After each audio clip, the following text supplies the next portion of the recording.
Summer means ice cream. I know, we're just talking about flavors. Yeah, and summer means vacations. Solo travel, it's not new. I mean, eat, pray, love, is that what it was? Yes, yeah. Under the Tuscan sun, you name it. It's not new. But a lot of people are craving adventure post-pandemic in a solo way. And you just asked me earlier what I took myself on a solo trip not too long ago. Were you Wisconsin. married? Yes, a few months ago. Yes. To Wisconsin. Oh, that did not. You went for a weekend to a spa. I chose not to go home to go solo vacation on my own. Count. So I'm all about it, my friends.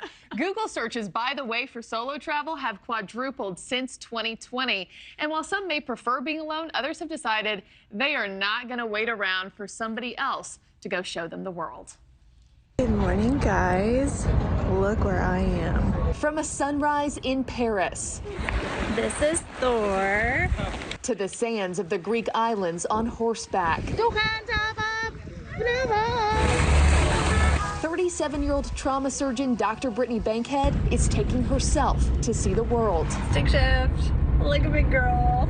Following a recent divorce, the Texas mom of two decided to prioritize solo travel, not waiting for anyone else to make those bucket list journeys with her, choosing to be the star of her own French photo shoots. But Bankert isn't alone in her approach to vacationing solo. Valerie Joy Wilson is also a traveler who couldn't wait for friends or family to join her. Bedridden with Lyme disease, she made a promise to herself. I just wanted to go see the world, and I didn't feel like I had a second to wait because I was told I could get sick again. And she's done just that, building a platform on social media and providing her followers with key insights on what works and what doesn't, especially when it comes to safety. Don't overshare and never say where you're staying and never say that you're alone. Don't feel uncomfortable lying about those things. I always say someone's waiting for me. According to the travel and booking website Kayak, some of the biggest travel destinations for Americans this year include Melbourne, Australia, Bangkok, Thailand, and Tokyo, Japan. In fact, Japan was just named one of Bounce's safest destinations for solo travelers in 2023. Bounce's Solo Travel Index carefully scores which countries are a best fit for those taking the trip alone, based on crime, affordability, and popular attractions. The hardest part of traveling solo?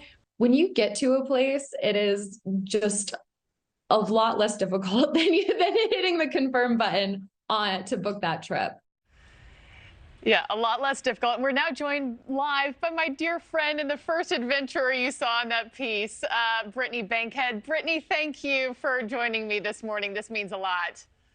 I am so happy to be here. This is the coolest topic ever to talk about. So I know that you have grown to adore solo travel. Our viewers just heard your story, what led you to pursue solo travel. You've also done Los Angeles alone, which had to be daunting too. What do you get out of solo travel that you might not get when you travel with your loved ones or your friends?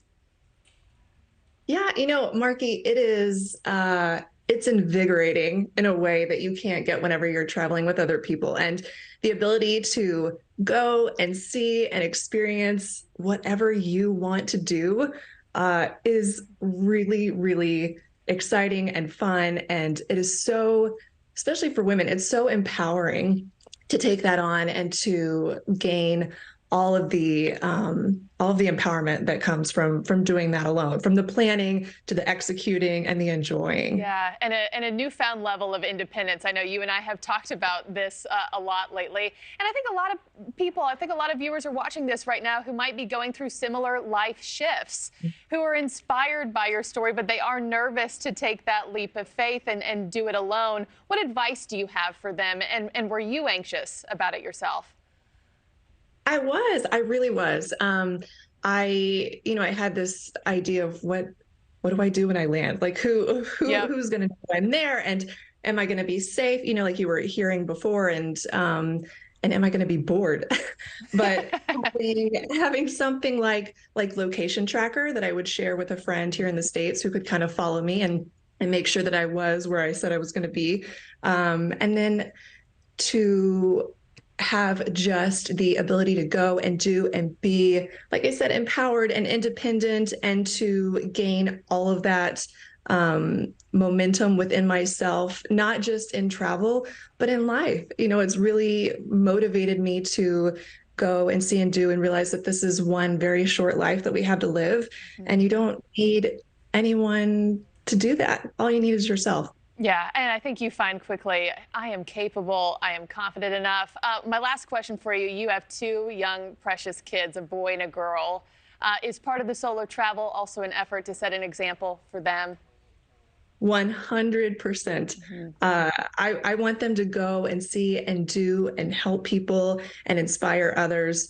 I saw something the other day that said, I don't necessarily want you to walk in my footsteps. I want you to do it even better. And so I'm kind of hoping that they'll see this and they'll figure out how to do it even better. Thank you for watching. Go to newsnationnow.com to find NewsNation on your television provider. And don't forget to click the red subscribe button below to get more of NewsNation's fact-driven, unbiased coverage.